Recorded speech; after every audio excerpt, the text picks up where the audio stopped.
Assalamualaikum. Hai guys, welcome back to our channel The Hasan Video. Kali ini saya akan membagikan salah satu resep kesukaan, yaitu risoles mayo ekonomis. Ekonomis karena untuk kulit risolnya itu cukup menggunakan setengah butir telur saja. Selain itu juga kulitnya itu tidak gampang sobek dan sangat lentur. Untuk isiannya juga mudah dan murah. Pastinya cocok banget untuk camilan harian ataupun untuk ide usaha. Okay guys, I bet that you've been curious to know on how to make it. Just check it out. Bahan dan cara membuat. Pertama, kita buat kulit risolnya dulu ya guys. Bahan yang dibutuhkan yaitu 500 gram atau sekitar 33 sendok makan tepung terigu protein tinggi, 60 gram atau sekitar 4 sendok makan tepung tapioka atau diganti dengan tepung maizena juga boleh, 1 sendok teh garam halus, dan 1 sendok teh kaldu ayam atau kaldu jamur bubuk. 1 butir putih telur, jadi emang cukup putihnya saja ya yang digunakan karena untuk kuning telurnya ini nantinya itu akan kita gunakan untuk membuat adonan pelapis dan perekat. Catat.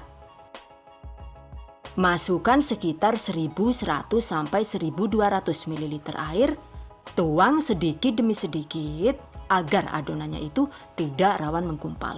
Aduk rata.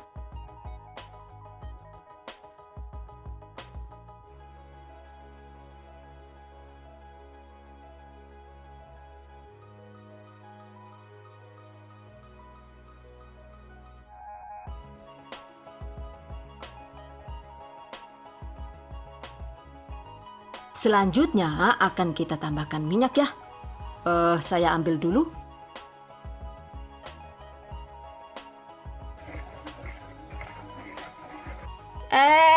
Yakin loh, anaknya siapa gue?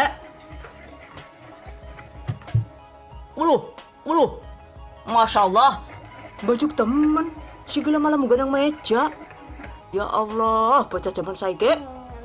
Ben tinggal sedilut nggak wis dirusupi kayak gue. Kepriwe iki ya. Mama, bisa loh, Ma. Bu. Astagfirullahaladzim tuyul. Masalah kamu belum tidur nak? Bantuin mama belum tidur tak? Belum ngantuk? Belum ngantuk. Entas lagi ngaduk apa? Nggak tahu. Nggak tahu. Aduk donat.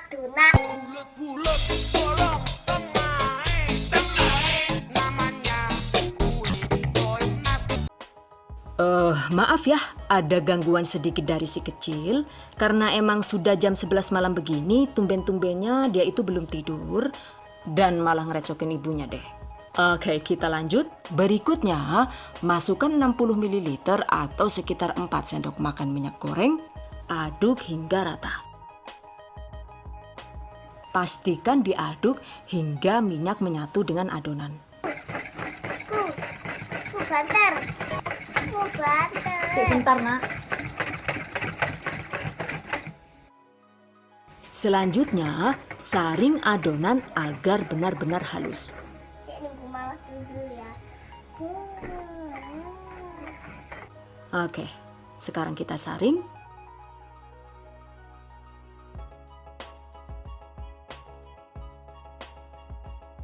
Tuh, lihat residunya lumayan banyak ya. Nah, seperti ini teksturnya. Jadi pastikan adonannya itu tidak terlalu encer, tapi juga tidak terlalu kental. Dan ini sebelum didadar sebaiknya diamkan sekitar 30-60 menit di suhu ruang agar hasil kulit lumpianya itu jadi lebih lentur dan tidak gampang sobek. Catat.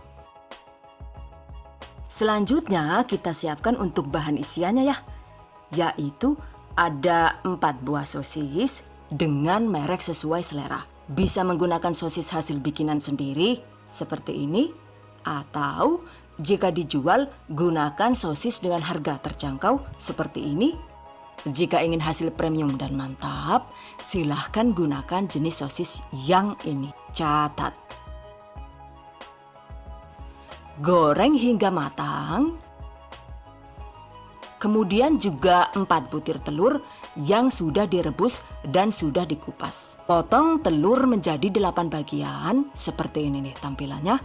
Dan karena saya mau bikin 25 risoles, jadi ini yang 25 potongan telur itu saya biarkan utuh, sementara sisanya yang 7 potong itu saya potong lagi menjadi 2 bagian, agar nantinya itu bisa lebih mudah untuk didistribusikan ke isian risoles secara merata. Dengan begitu nantinya itu tidak ada isian yang tersisa ya. Begitu juga dengan sosisnya, masing-masing sosis dipotong menjadi 8, yang 25 itu dibiarkan utuh, sementara sisanya dibelah jadi 2. Dengan begitu, nantinya itu bisa ditambahkan secara merata di tiap-tiap risol yang kita isi. Untuk bahan isian lainnya, itu ada 350 sampai 400 gram mayonis dengan rasa sesuai selera. Lalu juga ada 80 gram atau sekitar 4 sendok makan saus tomat, atau jika suka bisa diganti dengan saus pedas. Oke guys, jika bahan isian sudah siap, selanjutnya waktunya mendadar kulit risol. Panaskan teflon anti lengket dengan diameter 22 cm. Siapkan juga tempat untuk kulit risol, dan ini sengaja dialas daun pisang agar hasilnya itu lebih harum dan mantap. Setelah teflon panas, ambil secukupnya adonan sekitar 3/4 sendok sayur ukuran besar. Putar agar merata, lalu masak dengan menggunakan api sedang hingga matang. Jadi ini emang sengaja saya masak dengan api sedang, karena jika menggunakan api kecil waktunya itu sangat lama dan harus menggunakan 2 teflon biar cepat selesai.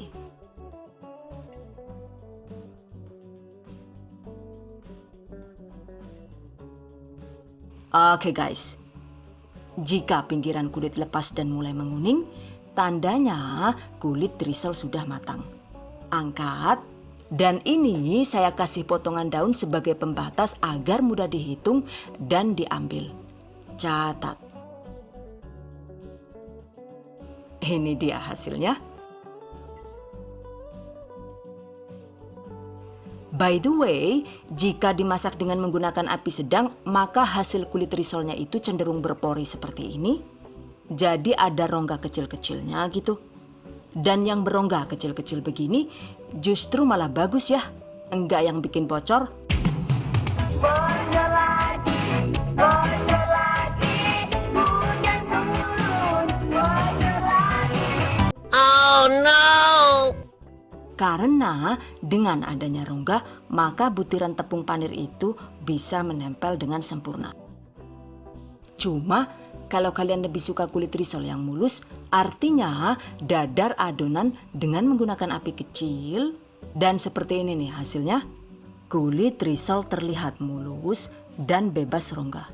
Kalau menurut saya sih, yang mulus begini cocoknya itu dibikin risol polos, alias risol yang tanpa dibalut dengan tepung panir. Oke, lakukan sisanya hingga habis. Nah ini dia, satu resep itu jadi 25 lembar. Tuh lihat, lembaran kulitnya itu hasilnya lentur dan tidak lengket satu sama lain. Yang ini kita sisihkan dulu ya. Selanjutnya, siapkan adonan perekat dan pencelup. By the way, untuk adonan kulitnya itu tadi kan masih ada sisa segini, sekitar 1 sendok sayur. Ini kita tambahkan dengan kuning telur sisa dari putih telur tadi. Aduk rata.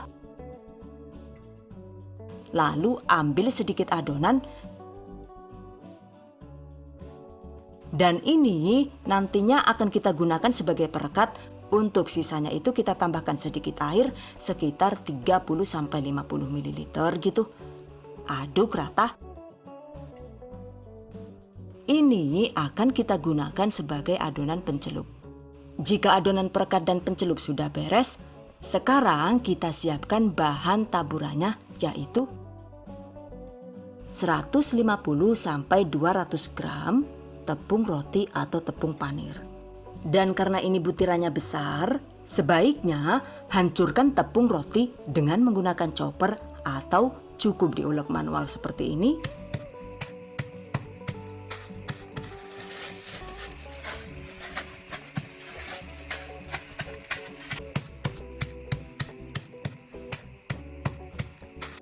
Tuh lihat, hasilnya tepung roti menjadi lebih halus. Jika teksturnya halus begini, pastinya bisa menempel ke kulit risol dengan lebih rata dan lebih sempurna. Catat. Oke guys, jika semua bahan sudah siap, selanjutnya waktunya dibungkus. Dan berikut ini ya caranya.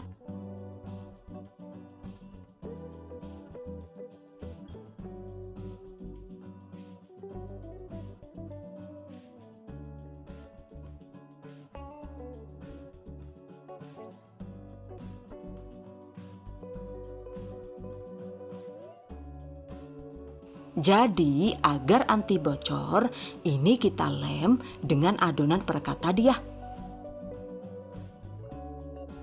Selesai. Ini adalah contoh yang menggunakan kulit risol dengan api kecil ya guys.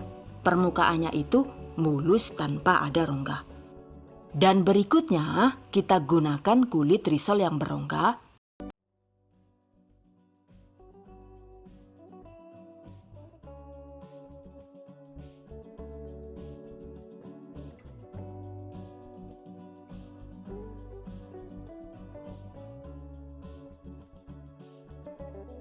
Tuh bisa dilihat kan ya, walaupun kulitnya berongga, ternyata isiannya itu sama sekali tidak bocor. Dan nantinya itu juga membuat tepung panir bisa menempel sempurna. Jadi kalian sendiri kira-kira lebih suka yang mana nih? Yang di dadar versi api kecil dengan hasil risol yang mulus, tapi proses membuatnya sangat lama?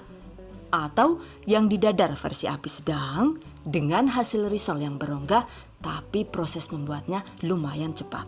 Exactly. The choice is in yours. Silahkan dipilih sesuai selera. Oke guys, jika semua risol sudah beres diisi, selanjutnya waktunya dibalut tepung panir.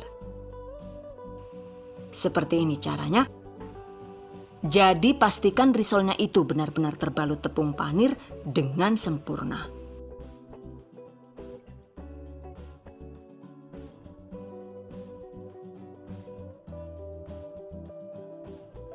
Lakukan hingga habis.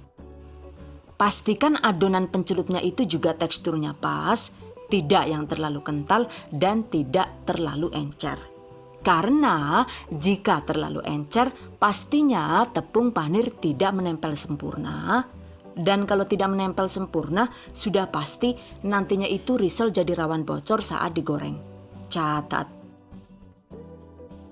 Ini dia, risol mayo siap digoreng. Eits, tunggu dulu. Sebelum digoreng, agar tidak rawan bocor dan rontok, sebaiknya diamkan risol di dalam kulkas sekitar 5-6 jam. Atau disimpan semalaman juga boleh. Jadi, misalnya nih, kita bikin risolnya itu sore atau malam, terus setelah dipanir begini itu kita simpan dulu di kulkas. Dan besok paginya itu baru kita goreng. Dengan begitu, tepung panir tidak rawan rontok saat digoreng. Atau kalau emang terburu-buru, kita bisa menyimpannya di freezer selama 40-60 menit. Dan ini dia, hasil risol yang sudah kaku karena disimpan di freezer sekitar 1 jam. Jika kokoh begini, sekarang risolnya siap digoreng tanpa takut rontok. Panaskan minyak goreng. Setelah panas, goreng risol dengan api sedang.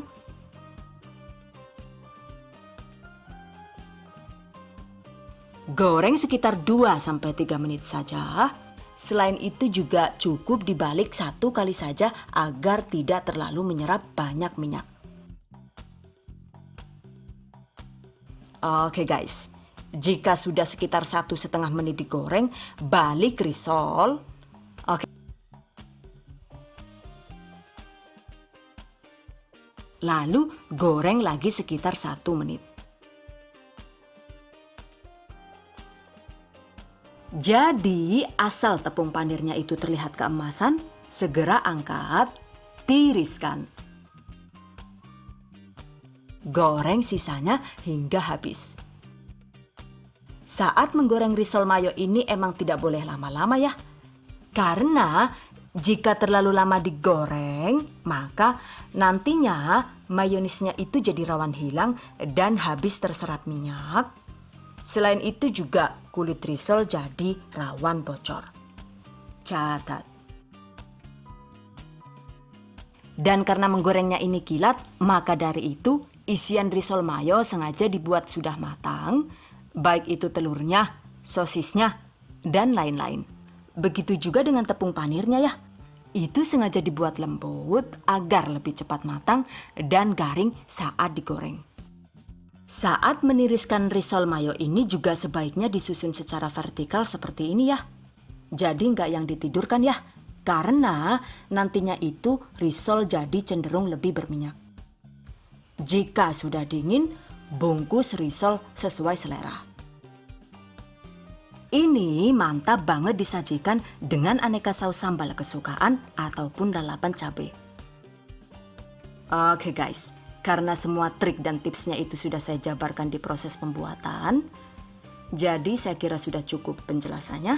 Untuk lebih jelas lagi, baik itu seputar modal, harga jual risol, dan catatan tambahan, itu bisa kita lihat di deskripsi video ini. Catat.